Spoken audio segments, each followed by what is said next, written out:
live. Yeah, all right. Greetings, fellow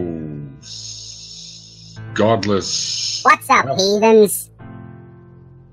Oh, wait, what was that? Was that that you? Was Chipjar saying. That was Chipjar saying, "What's up, heathens?" Oh, all right. It's like the godless Alvin from the Chipmunks. All right. So, welcome to another Deconversion Stories stream, this time featuring NotJah Witness, all the way from Australia, which is way the hell down there on the other side of the planet. Because, yes, we do live on a globe. So, you little flat tards can shut the hell up already.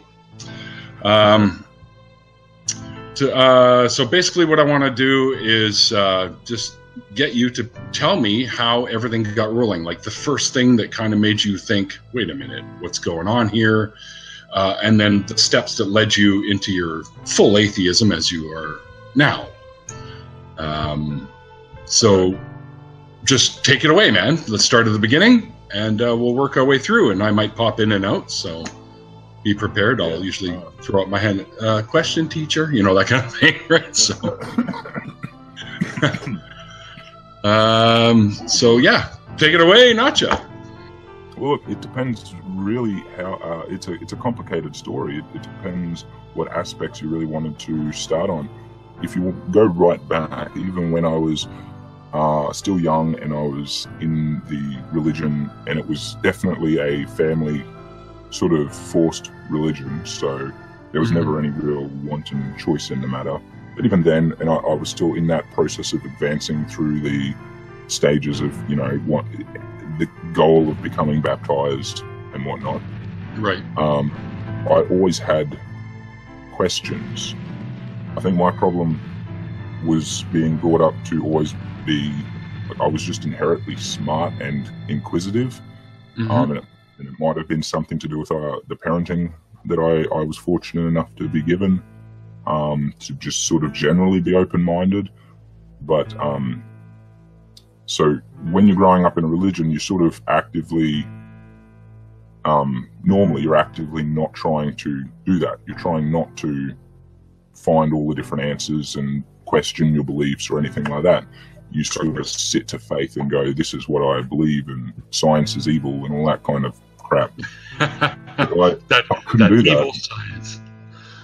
Like, I remember I couldn't wrap my head around evolution properly, but I still accepted it, I still sort of knew that that's what they've been shown. Like, it might not be exactly the way that, you know, it might not all be exactly the way it's described. We ask, you know, certain things we'll learn in the future. It might be a little bit different here and there, whatever it might be, but I still accepted that it's a reality. You know, like, I couldn't, and so for me, I was always the sort of person that even as a young kid, I would kind of justify that there's a bit of both. I would be like, I wanted to still believe in God, and I still wanted to believe in science, because obviously that, you know, that was a passion for me, just knowledge in general. And so I was always very questioning. I didn't like the idea of a lot of just, it seemed then they were small things, like things like the shunning, and how does that work? How are you going to help somebody if you push them away? You can't help them then. That's you know, right, like, yeah. You can't reason with them if you've shunned them. But as a kid, you just go, oh, well, they know best, adults, you know. So this is the way it all goes. But I'd still always question things, you know, like, how do you hate gays but we're meant to be all loving? But I don't understand that. Or like, hate the, what is it? Hate the act and not, hate the sin and not the sinner. That kind of bullshit. Yeah. It's, you know, it doesn't actually make sense.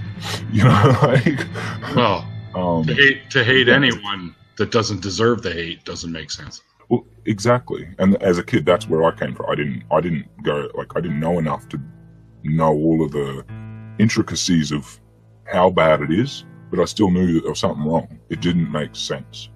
Right. And so at one point I had a falling out with what we call an elder, which is sort of like one of our congregation priests, you'd call it, I suppose, like in another church, like a leader. And I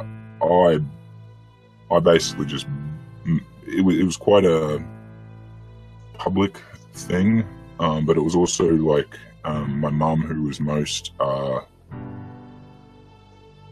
vigorous to get me into the church and stuff. She, you know, my dad's not very religious at all. She was there. She, you know, got to hear all the fun bits. So after this falling out with this person, I was done.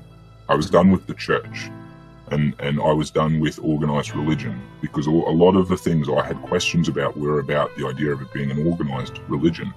Right. And none of what I read in the Bible made sense to what we were doing. Right. And I hadn't read the whole Bible yet, and still actually haven't, because I ended up getting to a point where I didn't want to read it anymore. Yeah, I don't blame you. Lost blame interest completely.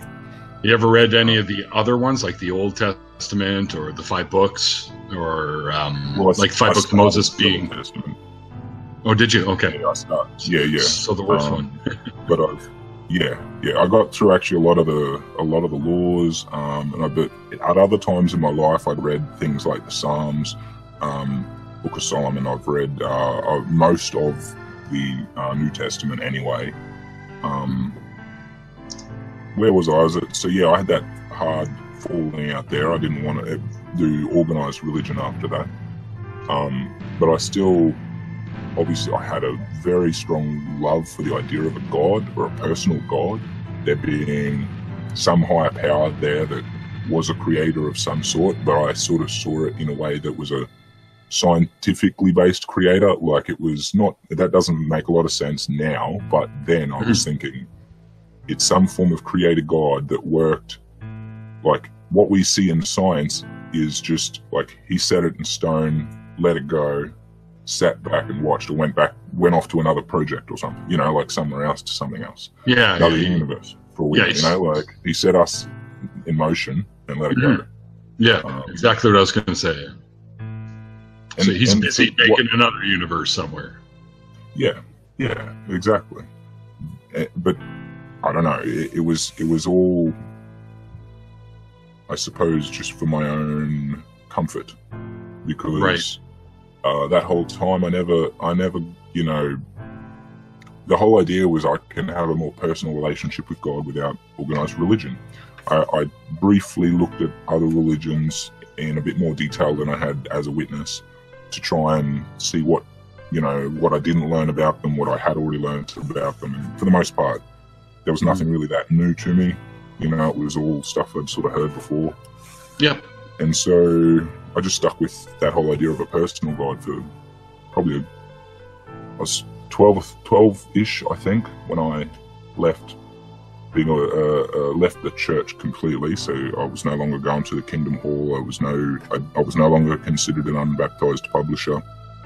And I wasn't on the running anymore for being baptized. Right. But I still had, I don't know. I don't know why. I just thought that all of the things that I've gone through in my life, the things I have to live with, it was better and it was more easier to accept that there was a God, so that there was a possibility, at least, of some other life, even if I know nothing of it.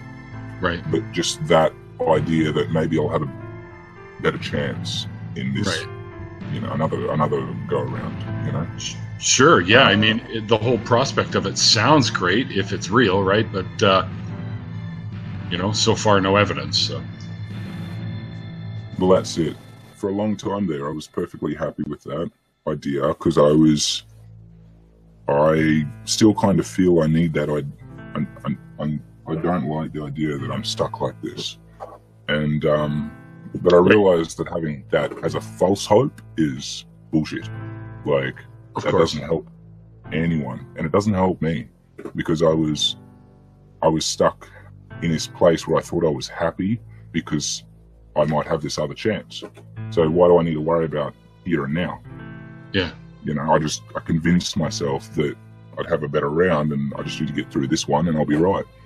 And I mean, even when I'd get suicidal, I was really suicidal, because I felt like that was an option. you know.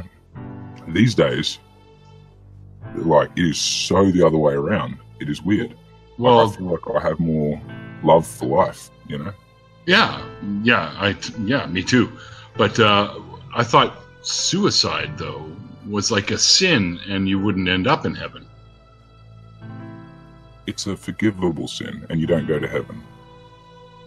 JWs are very different in their beliefs. The only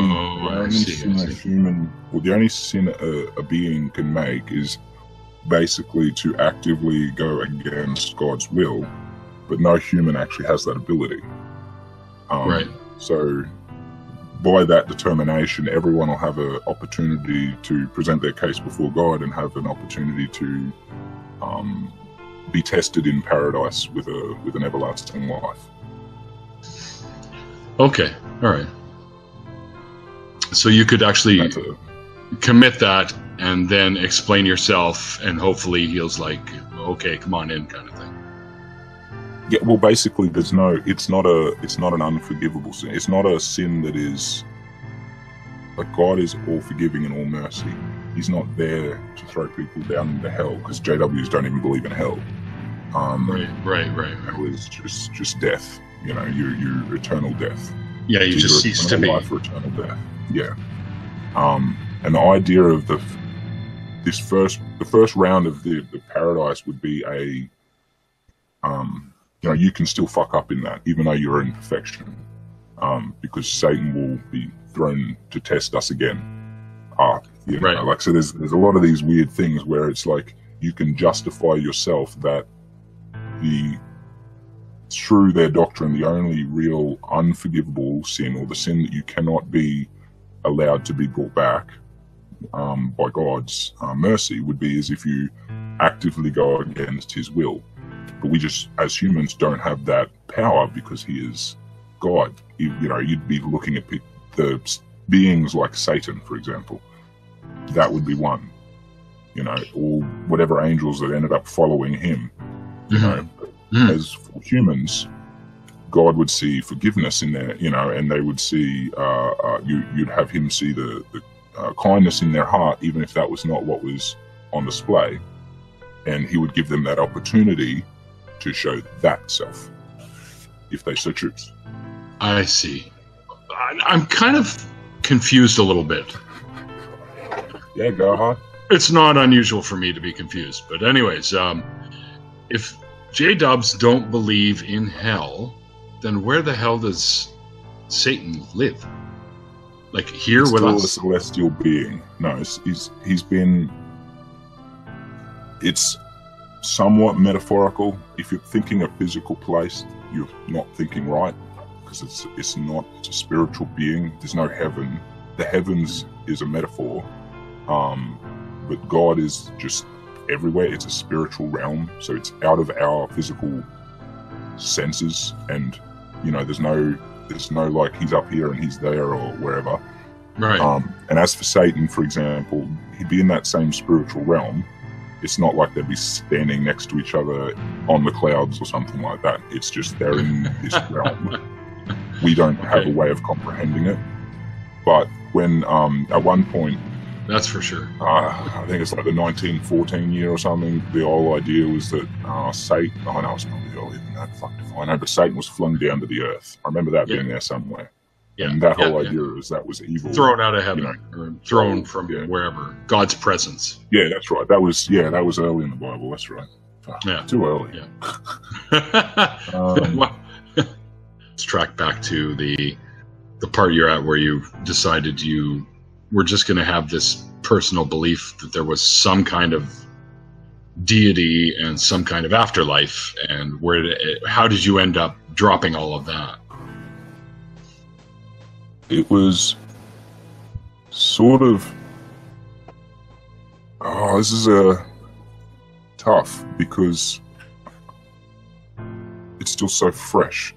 It's honestly started mid last year, when somebody I looked up to in a musical world offed themselves. And that got me questioning again about suicide, because it was something I was still trying to wrap my head around as well, the whole idea that you could be forgiven for it. Right. And so I was going to my family, my religious family.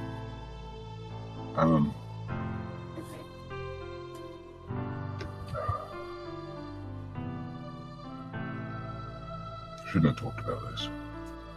You okay, man? Take your time, dude.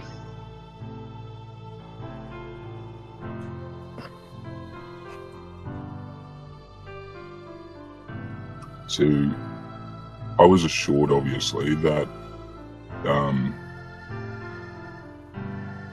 the whole spiel,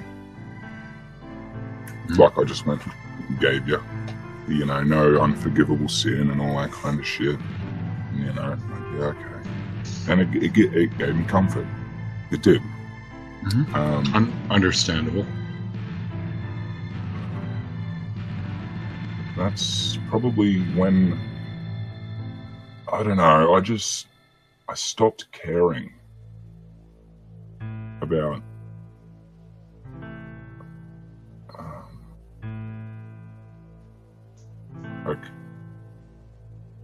I'd never been in a position. Just give me a sec. All I wanna do is live.